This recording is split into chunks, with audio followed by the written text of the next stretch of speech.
우리 오늘 65주년 교회 생일을 맞이해서 기뻐하며 감사하며 예배를 드리는데, 오늘까지 우리 교회가 지역사회를 향한 우리 영혼 구원의 방주로 또 축복의 통로로 자리매김하고 이렇게 살아가게 된 것, 이 모든 것들이 다 한결같은 은혜와 사랑으로 인도하신 우리 하나님의 은혜요 축복의 덕분인 줄로 믿습니다. 우리가 오늘 하루 동안 하나님 앞에 온전히 감사하는 마음으로 충만하고 또 하나님이 보여주시는 기쁨으로 충만한 그런 하루 될 수 있게 되기를 주님의 이름으로 축복합니다.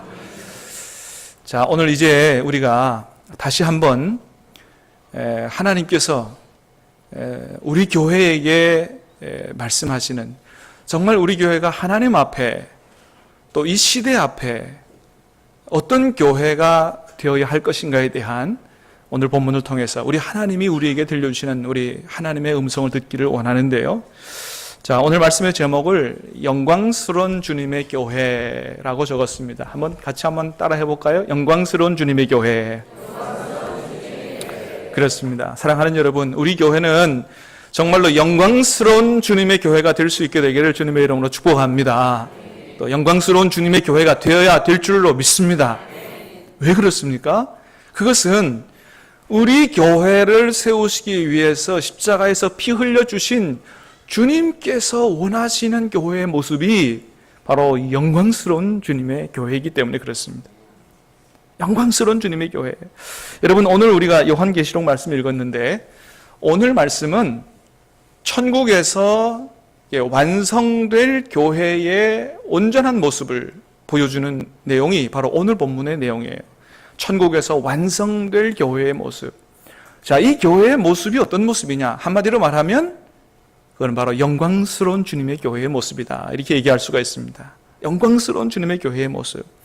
자, 그 영광스러운 주님의 교회의 모습이 어떤 건지 조금 자세히 우리 말씀을 들여다보도록 하겠습니다. 자, 9절 10절 말씀을 한번 다시 읽도록 하겠습니다. 시작. 7 대접을 가지고 마지막 7 재앙을 담은 7 천사 중 하나가 나와서 내게 말하여 이르되, 이리 오라. 내가 신부 곧 어린 양의 아내를 내게 보이리라 하고 성령으로 나를 데리고 크고 높은 산으로 올라가 하나님께로부터 하늘에서 내려오는 거룩한 성 예루살렘을 보이니. 아멘. 자, 먼저 천사가 사도 요한을 하늘로 불러 올린 다음에 뭘 보여주겠다 그럽니까? 내가 신부 곧 어린 양의 아내를 보여주겠다, 그렇게 얘기하죠. 자, 그러면서 신부 곧 어린 양은 여기서 누구예요? 예수 그리스도, 그분의 아내, 그러니까 예수님이 신랑이고 신랑 되신 예수님의 아내 신부를 보여주는데, 뭘 보여줍니까? 하늘에서 내려오는 거룩한 성 예루살렘을 보여준 거죠. 여러분, 그러니까 요한계시록 21장에 나오는 하나님께로부터 내려오는 거룩한 성 새 예루살렘은 우리가 들어가 살 집이 아니고 뭐라고요? 예수님의 신부, 어린 양, 예수님의 신부, 어린 양의 아내를 보여주는 것이라는 거예요. 그러니까 예수님께서 십자가에 피를 흘리면서 나중에 예수님의 아내로 맞이하여 영원한 천국에서 함께 살 그 신부의 모습이 뭘로 나타나고 있어요? 건물의 모습, 성의 모습으로 나타나고 있다. 그러니까 여러분, 오늘 말씀을 분명히 우리가 읽으면 요한계시록 21장에 나오는 큰 성 예루살렘은 우리가 장차 천국 가서 들어가 살 집이 아니고 뭐의 모습이라고요? 예수님의 신부된 주님의 교회의 모습이다. 할렐루야. 여러분, 교회가 바로 주님의 영원한 신부인 줄로 믿습니다. 주님께서 보혈 흘려서 구원한 것은 건물이 아니고 뭐예요? 우리들이요? 주님의 교회. 할렐루야. 저와 여러분인 주님의 교회가 바로 주님의 신부요. 그 주님의 신부는 뭘로 나타나고 있다고요? 예루살렘 성으로, 건물로 나타나고 있다는 거예요. 왜 그러면 이렇게 예수님은 요한계시록에서 예수님의 신부를 건물로, 성으로 이렇게 표현을 하셨을까? 그거는 옛날서부터 주님의 교회를 그렇게 건물로 묘사를 해왔어요. 자, 에베소서 2장 20절 말씀을 한번 보겠습니다. 에베소서 말씀. 자, 시작. 너희는 사도들과 선지자들의 터 위에 세우심을 입은 자라. 그리스도 예수께서 친히 모퉁이 돌이 되셨느니라. 그의 안에서 건물마다 서로 연결하여 주 안에서 성전이 되어가고 너희도 성령 안에서 하나님이 거하실 처소가 되기 위하여 그리스도 예수 안에서 함께 지어져 가느니라. 아멘. 여기서 말하는 너희는 에베소 교회를 얘기해요. 자, 에베소 교회에 대해서 뭐라고 말씀하세요? 너희가 하나님의 처소가 되기 위하여 함께 지어져 간다라고 하는 건물 짓는 모습으로 나타나고 말해주고 있어요.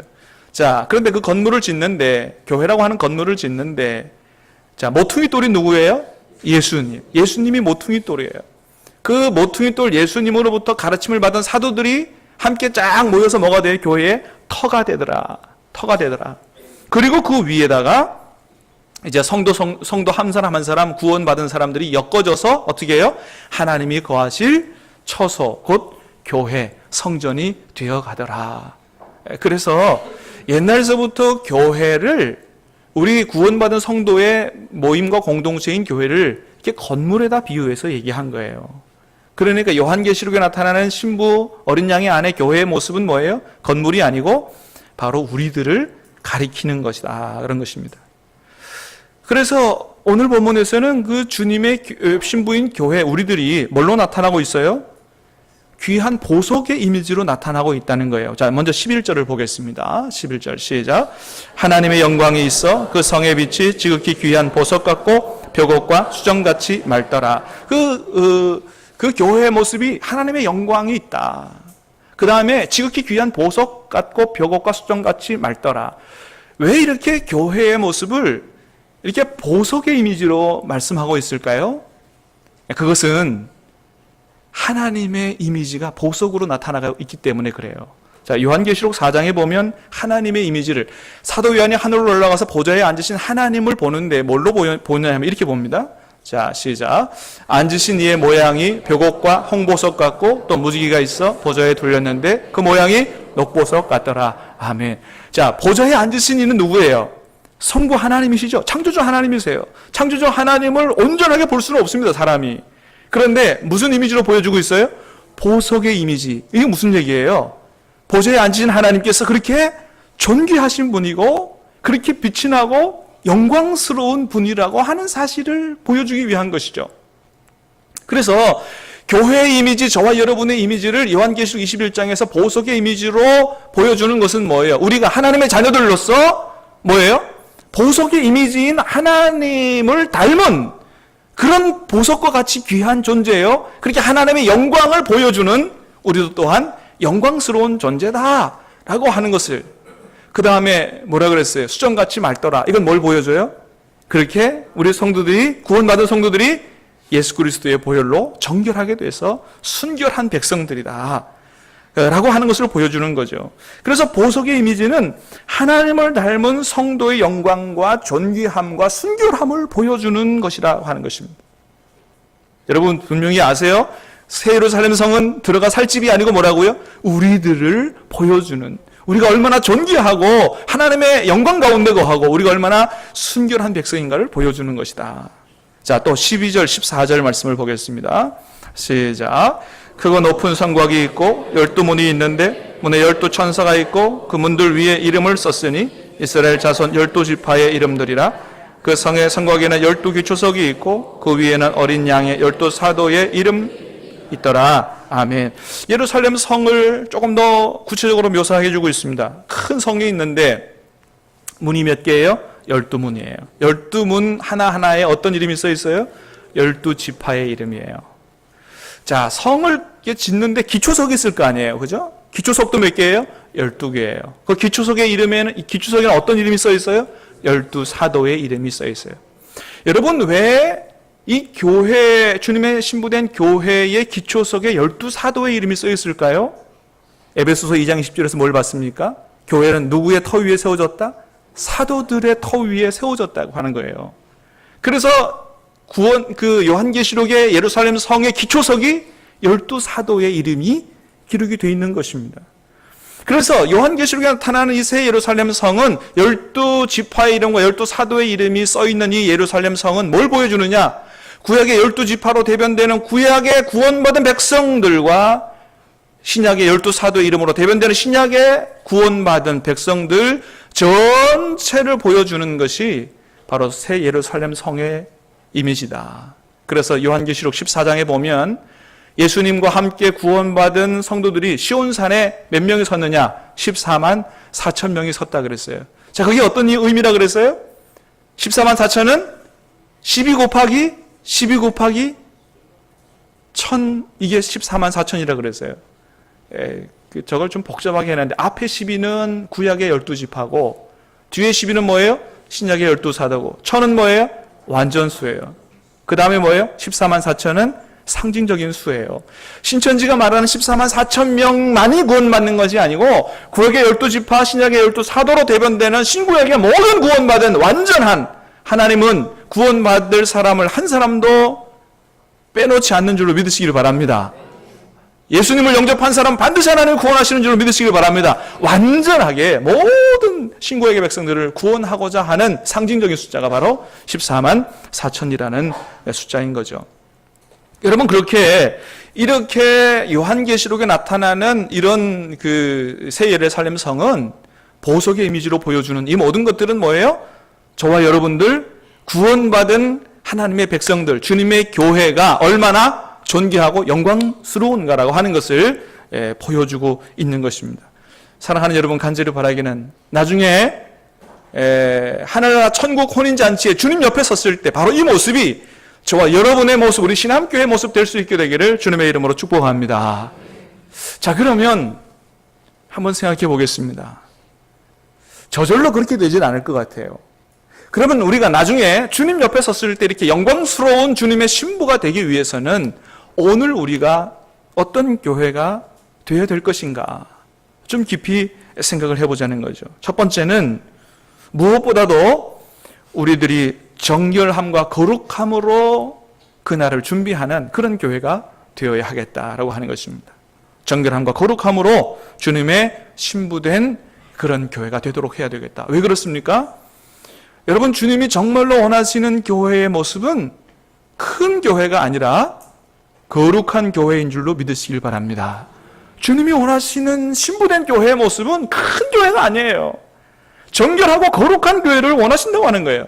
그래서 주님은 사도 바울을 통해서 계속해서 우리에게 뭐라고 말씀하시냐 하면 너희는 다시 재림하실 주님을 맞이하려고 준비해야 되는데 흠도 없이 티도 없이 깨끗하고 정결한 삶으로 그렇게 주님 맞을 준비를 해야 된다고 주님 말씀하시고 있는 거예요.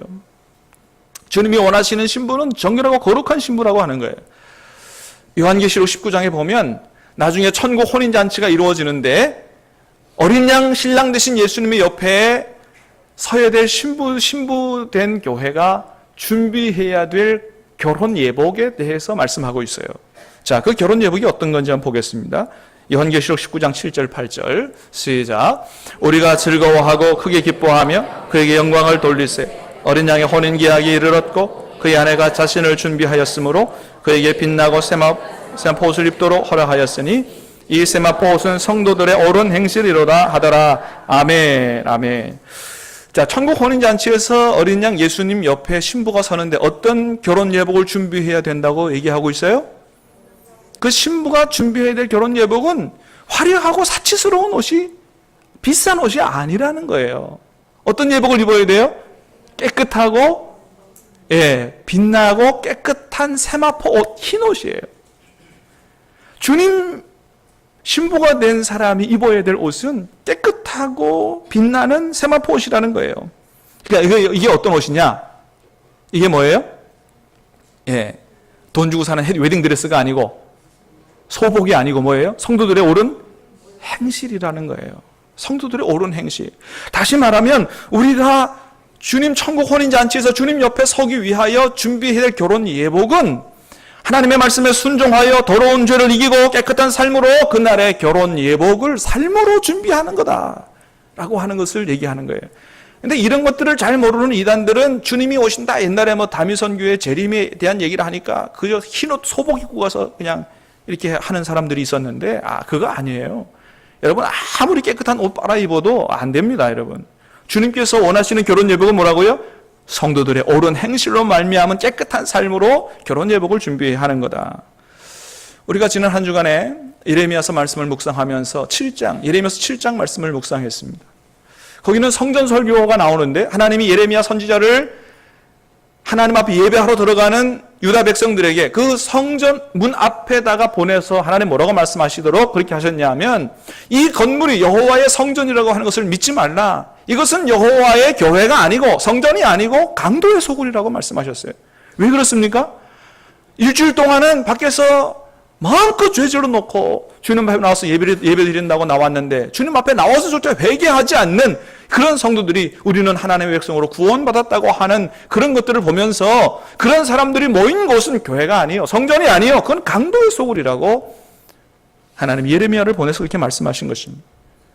여러분, 그렇습니다. 우리가 아무리 교회를 다니고 아무리 예배를 드린다고 해도 정말로 하나님의 말씀을 따라 살려고 하는 그런 하나님의 백성들이 되지 않는다고 한다면, 주님이 우리를 보실 때는 신부로 보지도 않으시고 우리가 드리는 예배도 받지 않으신다고 하는 사실입니다. 여러분, 그래서 우리가 정말로 주님이 원하시는 천국 혼인잔치에 주님의 옆에 서는 그런 신부가 되기 위해서는 무엇보다도 첫 번째로 어떤 신부가 되어야 돼요? 하나님의 말씀에 순종하여 깨끗하고 거룩하고 정결한 삶을 살아가는 그런 주님의 신부가 되어야 된다. 그것이 바로 우리 교회가 주님 앞에 영광스러운 교회가 되는 첫걸음이다라고 하는 것입니다. 그러므로 사랑하는 여러분, 우리 교회에서 늘 강조하는 것처럼 무엇보다도 하나님의 말씀을 사모하며 말씀을 묵상하며 말씀에 순종하는 삶으로 말미암아 저와 여러분 모두가 다 주님 옆에 설 수 있는 그런 거룩한 주님의 신부가 다 될 수 있게 되기를 주님의 이름으로 축복합니다. 그것이 우리 교회가 주님 앞에 영광스러운 교회가 되는 지름길이요 첫걸음이다라고 하는 것입니다. 그래서 주님의 영광스러운 교회는 무엇을 밑바탕에 깔고 가야 되느냐? 하나님의 말씀에 대한 순종을 밑바탕에 깔고 가야 되는 거예요. 자, 두 번째는 우리 교회가 주님의 영광스러운 교회가 되기 위해서 어떤 교회가 되어야 되느냐? 하나님 앞에 온전한 예배를 올려드리는 교회가 되어야 된다. 자, 한번 따라하겠습니다. 온전한 예배를 올려드리는 교회. 여러분, 그렇습니다. 요한계시록에 보면 구원받은 백성들이 하나님 앞에 예배를 올려드리는데 어떤 예배를 올려드리냐 하면 보좌에 앉으신 하나님 앞에서 정말로 온전한 예배를 올려드리라는 거예요. 완성된 교회는 하나님 앞에 어떤 예배? 온전한 예배를 올려드리는 교회더라라고 하는 거예요.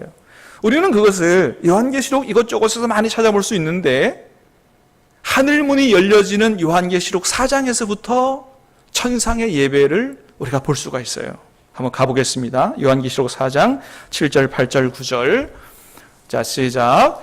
그 첫째 생물은 사자 같고, 둘째 생물은 송아지 같고, 셋째 생물은 얼굴이 사람 같고, 그 넷째 생물은 날아가는 독수리 같은데, 네 생물은 각각 6날개를 가졌고, 그 안과 주위에는 눈들이 가득하더라. 그들이 밤낮 쉬지 않고 이르기를 거룩하다 거룩하다 거룩하다 주 하나님 곧 전능하신 이여 전에도 계셨고 이제도 계시고 장차 오실 이시라 하고, 그 생물들이 보좌에 앉으사 세세토록 살아계시는 이에게 영광과 존귀와 감사를 돌릴 때에 아멘. 자, 천상의 예배를 보여주는데 먼저 네 생물의 예배를 보여줍니다. 자, 네 생물은 뭐예요? 사자, 소, 사람, 독수리 같은 그런 생물이에요. 이것은 이 세상에 있는 모든 생명 중에 각 분야의 최고성을 얘기하는 거예요. 최고성. 자, 사자는 백수의 왕이에요. 소는 가축의 왕이에요. 사람은 만물의 영장이에요. 독수리는 하늘의 제왕이에요. 모든 만물의 생명의 대표다, 이렇게 얘기할 수가 있습니다. 자, 이 모든 만물을 대표하는 이 네 가지 생물이 하는 일이 뭐냐? 하나님을 찬양하는 일입니다. 자, 이거는 피조물과 창조주 하나님과의 관계를 보여주는 거예요.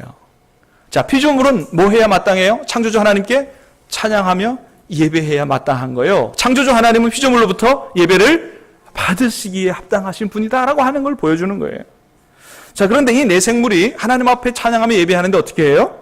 밤낮 쉬지 않고 찬양해요. 이건 뭘 보여주는 거예요? 그들의 하나님 앞에 드리는 찬양과 경배가 강요된 게 아니라는 거예요. 여러분, 강요된 것이라고 한다면 밤낮 할 수 있어요, 없어요? 못하는 거예요. 뭐예요? 자발적으로 나를 창조하신 하나님 앞에 자원하는 마음으로 자발적으로 자원하여 찬양하며 경배하며 예배하는 모습을 보여주고 있는 거예요. 여러분, 이것은 그렇습니다. 진정한 예배가 무엇인지를 우리에게 보여주고 있어요. 정말로 모든 하나님으로부터 창조된 백성과 피조물, 구원받은 백성은 어떻게 예배해야 그게 진정한 예배예요? 억지로 나오는 게 아니고, 오늘 주일 됐으니까 나가야지. 오늘 또 아버지한테 안 올라니까 나가야 되지. 지옥 안 가려면 가야 돼. 이런 모습으로 예배하러 오는 게 아니요. 나를 창조하신 하나님을 바로 알고, 바로 나의 아버지 되신 하나님 앞에, 나를 구원하신 그 하나님 앞에, 내가 하나님 앞에 기쁨으로 가서 예배해야지. 나를 창조하신 하나님 주님 감사합니다. 주님의 위대하신 능력을 찬양합니다. 자원하는 심령으로 정말 말할 수 없는 기쁨과 감격으로 그렇게 찬양하며 경배하며 하나님 앞에 존귀와 영광을 돌리는 것, 그것이 바로 진정한 예배다. 그게 바로 천상의 예배다라고 하는 것을 보여주는 것입니다. 자, 내 생물이 찬양을 드리는데 그 찬양의 내용이 어때요? 8절에 보니까 그랬어요. 거룩하다, 거룩하다, 거룩하다. 하나님의 완전한 거룩성을 찬양하고 있어요. 완전한 거룩성을 찬양하고 있어요. 그 다음 뭘 찬양해요? 주 하나님 곧 전능하신 이여. 뭘 찬양합니까? 하나님의 전능하심과 하나님의 능력을 찬양해요. 전에도 계셨고 이제도 계시고 장차 오실니라. 뭘 찬양하고 있어요? 영원하신 하나님을 찬양하고 있어요. 그러니까 이 내생물의 예배는 우리 하나님이 어떠한 분인지를 정확히 알고 그 하나님 앞에 진정한 예배를 올려드리고 있는 것을 보게 됩니다. 그 다음에 이어져서 이 내생물이 하나님 앞에 예배를 드릴 때 24장로들이 가만히 있지 못하고 또 24장로들이 예배를 합니다. 자, 24장로들이 예배를 보겠습니다. 10절, 11절. 자, 스크린에 있습니다. 시작. 24장로들이 보좌에 앉으신 이 앞에 엎드려 세세토록 살아계신 이에게 경배하고 자기의 관을 보좌 앞에 드리며 이르되 우리 주 하나님이여 영광과 존귀와 권능을 받으시는 것이 합당하오니 주께서 만물을 지으신 자라 만물이 주의 뜻대로 있었고 또 지으심을 받았나이다 하더라. 아멘. 여러분, 24장로의 예배는 뭘 보여주느냐? 이게 바로 신구약 백성들 전체의 예배를 보여주는 거예요. 12 더하기 12. 이 24장로들은 주님의 보좌 뒤에 보좌에 앉아있는 사람들인데 주님께서 우리를 어디에 앉게 해주신다 그랬어요? 내가 앉는 보좌에 앉게 해주시겠다. 그래서 구원받은 하나님의 백성들을 얘기하는 거예요. 자, 그런데 그들이 하나님 앞에 예배하는데 어떻게 예배해요? 자기의 면류관을 보좌 앞에 드리며 예배한다고 그랬어요. 다시 말하면 우리가 이 땅에서 정말로 최고로 수고하고 헌신하여 하나님 앞에 가서 잘하였도다 착하고 충성된 종이라고 주님의 인정을 받으면서 주님이 우리에게 의의 면류관 생명의 면류관을 씌워주셨을 때 그 면류관조차도 벗어서 누구에게? 하나님 앞에 드리며. 왜? 이 모든 것들은 누구의 은혜로 된 것이기 때문에 하나님의 은혜로 된 것이기 때문에 누가 영광을 받으시기에 합당하다? 하나님이 영광을 받으시기에 합당하다고 자기의 모든 일들을 하나님이 주신 칭찬과 영광마저도 하나님께 올려드리는 백성들의 예배, 이것이 바로 구원받은 백성들의 예배예요. 진정한 예배라고 하는 것을 보여줘요. 누구에게 그런 예배를 드리고 있어요? 창조주 하나님께. 주께서 만물을 지으신지라. 그렇습니다. 그래서 요한계시록에서 보여주는 이런 24장로와 내생물의 예배는 진정한 예배가 무엇인지를 보여주는 거예요.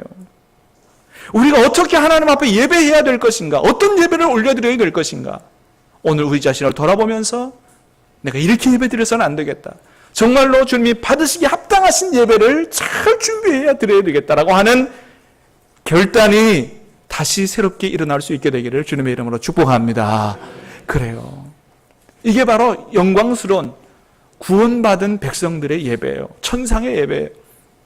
그런데 우리가 이렇게 하나님 앞에 드리는 예배가 마땅한데 우리가 하나님 앞에 이렇게 예배를 드릴 때 하나님 또 가만히 계시지 않는다는 거예요. 하나님께서 우리 가운데 오셔서 영광을 거두실 뿐만 아니고 하늘 문을 여셔서 하나님이 우리에게 놀라운 축복으로 하나님이 복을 내려 주실 줄로 믿습니다. 그래서 출애굽기 20장 24절에 보면 내 이름을 기념하는 모든 곳에 임하여 내가 복을 주겠다고 하나님이 약속하셨어요. 그러니까 예배는 축복의 장소예요.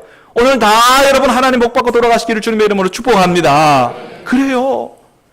여러분 예배 잘 들으면 제일 먼저 그 예배 장소에서 누구를 만나요? 여러분 하나님을 만나게 될 줄로 믿습니다. 하나님의 임재를 경험해요. 여러분 지성소로 들어갈 수 있게 되기를 축복합니다. 하나님의 음성을 들을 수 있게 되기를 축복합니다.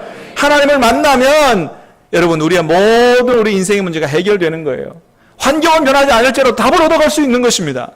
여러분, 하나님을 만나게 될 때 제일 먼저는 뭐예요? 우리 마음속에 기쁨과 평강이, 세상에 줄 수 없는 기쁨과 평강이 들어차게 되고 내 안에 있는 근심, 걱정, 염려, 불안이 다 주님의 이름으로 떠나가는 줄로 믿으시기를 바라고 체험할 수 있게 되기를 축복합니다. 주님 만나면 인생의 방황이 끝나게 될 줄로 믿습니다. 새로운 인생의 목적과 목표가 생기게 될 줄로 믿습니다. 새로운 인생을 살아가게 되는 것입니다. 여러분, 이것이 어떻게 여러분 돈으로 살 수 있겠어요? 공부로 살 수 있겠어요? 최고의 축복이 예배 안에 있고 하나님을 만나는 데 있다는 거예요. 그래서 이사야 선지자는 성전에 갔다가 우시야 왕이 죽는 일 때문에 너무 슬퍼서 울면서 성전에 갔다가 하나님을 만났어요. 하나님을 만나고 거기서 자기 죄 용서를 받는 체험을 하고 근심, 걱정, 염려이 다 해결되는 체험을 하면서 거기서 하나님의 음성을 듣습니다. 누가 우리를 위하여 갈고 하는 하나님의 음성을 듣고 주님, 나를 보내주십시오. 내가 여기 있습니다. 그래서 자신의 인생을 주님 앞에 드림으로 말미암아 여러분, 하나님 앞에 놀랍게 위대하게 쓰임받아 되는 그런 축복의 삶을 살았던 것을 우리가 말씀을 통해서 보게 됩니다. 여러분, 하나님은 오늘도 정말로 신령과 진정으로 하나님 앞에 바른 예배를 드리는, 온전한 예배를 드리는 교회와 그런 성도를 찾고 계시는 줄로 믿습니다. 간절히 바라기는 우리 교회가 하나님이 찾으시는 그런 교회 됨으로 말미암아 모든 예배 시간마다 우리 가운데 임하시는, 우리를 만나주시는 하나님을 만나게 될 수 있게 되기를 바라고, 여러분의 모든 인생의 문제가 해결될 수 있게 되길 바라고, 하나님 앞에 귀하게 쓰임받는 축복의 삶을 살아갈 수 있게 되기를 주님의 이름으로 축원합니다. 그래요. 영광스러운 주님의 교회는 그렇게 온전한 예배를 드리고 복을 받고 쓰임받는 교회다 하는 거예요. 세 번째는 영광스러운 주님의 교회가 되기 위해서는 지역사회의 기쁨과 희망이 되어 주민들에게 칭찬받는 그런 교회, 그런 교회가 주님의 영광스러운 교회다. 여러분, 우리 신암교회는 그런 교회가 되어야 될 줄로 믿습니다. 여러분, 그러잖아요. 주님의 교회가 세상 사람들에게 희망을 주고 꿈을 주고 칭찬을 받아야 되지, 오히려 지탄을 받고 욕을 먹고 그래야 되겠습니까? 주님의 교회가 영광스러운 교회인데 사회로부터 욕먹는 교회가 됐어야 되겠냐는 거예요. 그게 무슨 영광스러운 교회예요? 사회 사람들로부터 칭찬을 받는 교회가 돼야 되는 거죠. 여러분, 초대교회는 온 백성들로부터 칭찬을 받았다고 그랬습니다. 그래서 하나님이, 주님이 그 칭찬받는 교회에게 날마다 구원받는 숫자가 더하도록, 그러니까 전도 열심히 하는 교회를 넘어서 전도되는 교회로 만드셨다. 그렇게 주님께서 말씀하셨어요. 여러분, 우리 교회도 그런 교회가 될 수 있게 되기를 다시 한번 주님의 이름으로 축복합니다. 자, 그러면 어떻게 하면 우리가 지역 주민들로부터 환영받고 칭찬받는 교회가 될 수 있느냐? 먼저는 지역 주민들의 필요를 채워주는 교회가 되어야 돼요. 지역 주민들에게 환영받고 칭찬받는 교회가 되기 위해서는 지역 주민들의 필요를 채워주는 교회. 그런 의미에서 여러분, 우리 교회가 지금 무지개 교실은 아주 잘하고 있다고 생각이 돼요. 우리 지역 특성상 제가 이제 여러 아이들을 만나봤는데 부모님의 돌봄을 받지 못하는 아이들이 많더라고요. 그래서 하나님이 제 마음속에 주신 감동이 신암교회가 부모의 돌봄을 받지 못하는 아이들의 교육을 책임지라고 하는 감동을 주셔서 우리 무지교실을 시작하게 된 것입니다. 그런데 하나님 은혜 가운데 처음보다 와서 공부하는 아이들이 2배 이상 늘었고, 지금 많은 아이들이 여기서 정말 부모님의 사랑을 받지 못한 아이들이 선생님을 통해 예수님의 사랑을 체험하는 이런 무지교실로 잘 자리 잡게 된 거예요. 이거 얼마나 우리가 잘하고 있는지 몰라요. 그런데 그 외에 다른 것을 생각해 보면 그 외에는 우리가 지역 사회를 위해서 뭐 특별히 하는 게 없는 것 같아요. 그런데 여러분, 가만히 찾아보면 우리 교회가 지역 사회를 위해서 할 일이 너무 많다는 거예요. 너무 많아요. 어려운 사람들 구제해 주는 것도 있고요. 우리 교회가 우리 지역이 조금 사실은 다른 동네보다 조금 지저분한 건 사실이에요. 저는 매일 우리 성도들이 나와서 지역 청소 좀 해주고 싶고요. 사실은 무지개 교실을 넘어서 저는 가능하면 우리 지역 아이들에게 영어 도서관도 만들어주고 싶고요. 우리 어른들을 위해서는 취미생활, 여가생활 할 수 있도록 문화센터도 만들어주고 싶고, 우리 어른들을 위해서는 체육시설이라든지 복지센터도 만들어주고 싶고, 하고 싶은 게 너무 많지요. 그런데 지금은 우리가 다 큰 돈이 들어가는 일이니까 못하고 있습니다만은, 그러나 사랑하는 여러분, 하나님께서 힘 주시면 우리가 그런 것들도 할 수 있는 교회가 되게 될 줄로 믿습니다. 중요한 거는 지금 못하지만 뭐예요? 그런 하나님 우리 교회가 지역 주민들, 신암교회로 세우셨사오니 신암교회 주민들에게 정말로 꿈과 희망과 기쁨을 심어줄 수 있는 그런 교회가 되게 해달라고, 영광스러운 주님의 교회가 되게 해달라고 기도하고 헌신하는 가운데 하나님이 반드시 그런 날이 오게 하실 줄로 믿습니다. 그렇게 지역 주민들에게 칭찬을 받는 영광스러운 주님의 교회가 되어야 되겠다. 마지막으로는 우리 교회가 다음 세대를 잘 양육하는 그런 주님의 교회가 되자는 거예요. 다음 세대. 여러분, 다음 세대를 잘 양육하는 일이 얼마나 중요해요? 우리 교회가 우리 세대만이 아니고 주님 오실 때까지 영광스러운 주님의 교회가 되기 위해서는 다음 세대를 잘 믿음으로 양육하는 일이 얼마나 중요한지 모른다고 하는 것이죠. 자, 그런데 정말로 주님 오실 때까지 우리 교회가 세상으로부터 칭찬을 받는 영광스러운 교회가 되기 위해서는 우리 자녀들을 그냥 교회만 잘 다니는 그런 자녀들로 만들어서는 안 된다고 하는 것입니다. 교회만 잘 다니는 아이들이 아니고 사회에서도 탁월한 능력을 발휘할 수 있는 그런 능력을 가진 우리 자녀들, 교회 아이들로 만들어야 된다는 거예요. 왜 그렇습니까? 우리 자녀들이 정말로 나아가서 영적 능력을 발휘해야 될 장소는 어디예요? 교회가 아니고 저 세상이기 때문입니다. 세상이기 때문이에요. 그러니까 교회에서 큰 소리 치는 게 아니고 어디예요? 세상에 나가서 큰 소리 치고 영적 능력으로 사회적 리더십을 가질 수 있는 이러한 영적 지도자를 길러내야 한다는 것입니다. 정말로 실력 있는 주님의 자녀, 실력 있는. 여러분, 박수웅 장로님이라고 하는 분이 계시는데, 이분이 마취과 의사로 미국에 40년간 일을 하다가 그 귀한 직장, 돈 잘 버는 직장을 다 내려놓고 청년 가정사역, 자녀교육 이런 데 헌신을 하셨어요. 그래서 지금 전 세계를 다니면서 다 이렇게 그 강의를 하고 다니시는데, 코스타 주강사이기도 하시고, 그러니까 이 코스타는 해외 유학생들 중심으로 하는 집회를 얘기해요. 거기 주강사입니다. 두란노 결혼예비학교 주강사이기도 하시고, 책을 우리 사랑할까요? 비전인생, 신앙유산, 결혼했어요, 아빠 엄마 됐어요, 6권 쓰셨는데, 여러분 책이 하나같이 전부 다 주옥 같아요. 제가 읽어본 책 중에 너무너무 책이 좋아요. 군더더기 하나도 없어요. 아주 실질적인 얘기고, 여러분 꼭 한번 읽어보시기 바라는데, 이분이 11월 첫째 주에 우리 교회 오십니다. 그래, 이분이 우리 교회 오신다 그러니까 어떤 우리 교회 교인 중에 어떤 분은 목사님 그런 분을 어떻게 모셨냐고, 목사님 너무 존경스럽다고 막 그러더라고요. 야, 나는 강사 섭외하고 존경스럽다는 얘기는 처음 들어봤어요. 무슨 얘기입니까? 이분이 그렇게 유명하신 분이라는 거예요.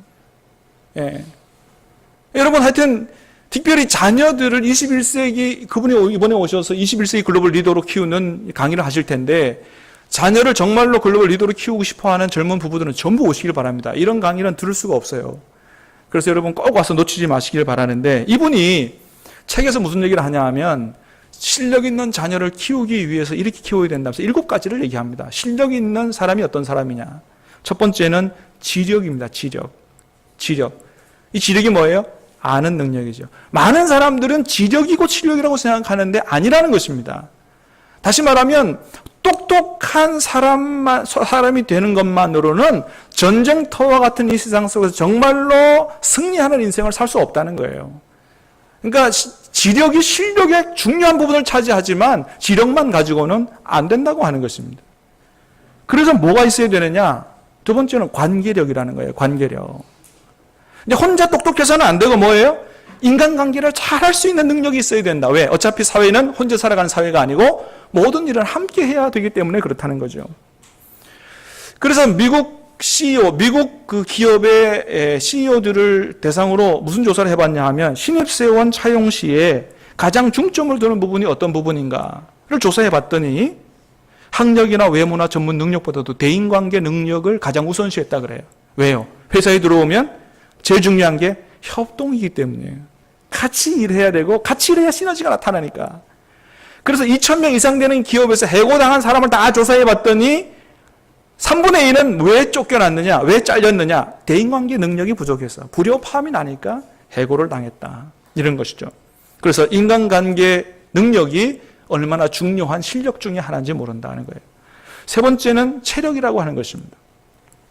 체력이 곧 실력과 연결된다고 하는 거예요. 미국 아이들은 공교육 시스템 자체가 2시 반에 수업이 끝나면 저녁 먹을 때까지 주로 다 운동을 한다 그래요. 친구들 걸려서 농구하고 축구하고 막 어떤 학교는 헬스클럽까지 있어가지고 그렇게 하니까 어렸을 때부터 뛰어놀고 체력을 길러놓으니까 정말로 공부 많이 해야 될 대학 때 가서는 이틀 밤 3일 밤을 새도 끄떡없다는 거예요. 근데 우리나라 아이들은 유학 가가지고 그게 안 된다는 겁니다. 하룻밤을 못 샌다는 거예요. 왜요? 우리 아이들은 어렸을 때부터 어떻게 교육받아왔어요? 공부만 해라. 그래서 방에만 틀어박혀 있었기 때문에 지력은 뛰어난지 모르지만 체력은 형편없다는 거예요. 그러니까 미국 가서 뒤처질 수밖에 없다라고 하는 것입니다. 체력이 얼마나 중요한 실력 중에 하나인지 모른다. 네 번째는 정신력입니다. 고난이 왔을 때 맞서서 싸워서 이길 수 있는 정신적인 힘. 이게 대단한 실력이에요. 다섯 번째는 정서력입니다. 성품이 얼마나 중요한 실력인지 모른다는 거예요. 아주 좋은 성품을 갖는 것. 여섯 번째는 관리력이에요. 시간 관리, 돈 관리, 정력 관리, 이거 잘 해야 된다. 이걸 잘 가르쳐야 된다는 것입니다. 일곱째는 마지막으로 영력입니다. 이 모든 것들을 다 포괄할 수 있는 영적인 능력, 믿음의 능력, 이게 있어야 이런 여러 가지 것들이 골고루 갖춰진 사람이 진짜 실력 있는 그런 사람이 된다라고 하는 것입니다. 거기에다가 우리 아이들이 큰 꿈을 가질 수 있도록 여행을 많이 시켜주어야 된다는 것입니다. 여러분, 여행은, 특별히 해외여행은 뭐예요? 나이 들어서 가는 게 아니고 젊었을 때 가야 되는 것입니다. 그래서 넓은 세계를 봐야 되는 거예요. 여러분, 비전이 무엇입니까? 비전이라고 하는 건 보는 걸 얘기해요. 그래서 얼마나 넓은 세계를 많이 봤냐에 따라서 더 큰 비전을 가질 수가 있다는 거죠. 비전은 하나님이 주시는 것이기도 하지만 비전 자체가 본다라는 의미이기 때문에 많이 보는 데서 비전이 생겨나기도 한다라고 하는 것입니다. 여러분, 그래서 여행은 놀러 가는 게 아니에요. 아니, 사실은 놀러 가도요, 보는 게 많기 때문에 그게 공부가 된다는 거죠. 그래서 뭐라 그래요? 수학, 여행이라고 하는 것입니다. 여러분, 그렇습니다. 그래서 우리 아이들이 세상을 보는 눈이 넓어져야 앞으로 왜 공부해야 되는지를 알게 되고, 공부도 하게 되고, 또 큰 일을 하게 되는 것이죠. 그렇지 않고 맨날 이 동네만 있으면 어떻게 돼요? 우물 안에 개구리가 되는 것입니다. 그래서 옛날부터 자녀를 크게 키우려면 뭘 많이 시켜라? 여행을 많이 시키라고 한 것입니다. 그렇습니다. 여러분, 주님은 우리 교회가 신함만이 아니고 앞으로 부산과 우리나라와 북한과 전 세계를 향하여 복음을 전하는 그런 큰 일을 하기를 원하십니다. 그래서 이제는 우리가 못 가더라도 누굴 보내야 돼요? 우리 자녀들을 보내야 되는 거예요. 사랑하는 여러분, 간절히 바라기는 저와 여러분의 자녀들과 우리 교회에서 자라나는 모든 아이들이 앞으로 세계를 누비며 하나님의 영광을 드러내는 그런 위대한 인물로 쓰임받는 아름다운 역사가 나타날 수 있게 되기를 주님의 이름으로 축복합니다. 저는 신함교회 와서 목회하면서 우리 교회를 어떻게 세우고 어떤 목회를 해야 될까 이렇게 곰곰이 생각해 볼 때가 있습니다. 우리 교회가, 내가 목회하는 교회가 세상의 수많은 교회들 가운데 또 하나 비슷한 교회로 남아있어서야 되겠는가? 그것은 나도 원치 않고 주님도 원치 않으실 것이다 생각합니다. 사랑하는 여러분, 간절히 바라기는 오늘 우리 교회가 오늘 들은 말씀대로 정말로 영광스러운 주님의 교회가 될 수 있게 되기를 주님의 이름으로 축복합니다. 어떻게 하면 우리 교회가 그런 교회가 될 수 있는지를 곰곰이 생각하고 기도하면서 함께 협력하면서 앞으로 10년 후 20년 후에는 정말로 오늘 들은 말씀대로 우리 교회가 세상에서 환영받고 하나님 앞에 인정받는 그런 영광스러운 주님의 교회가 됐다. 하나님 앞에 더 큰 감사로 영광 돌리는 그런 신함교회 될 수 있게 되기를 주님의 이름으로 축원합니다. 기도하겠습니다. 하나님 아버지,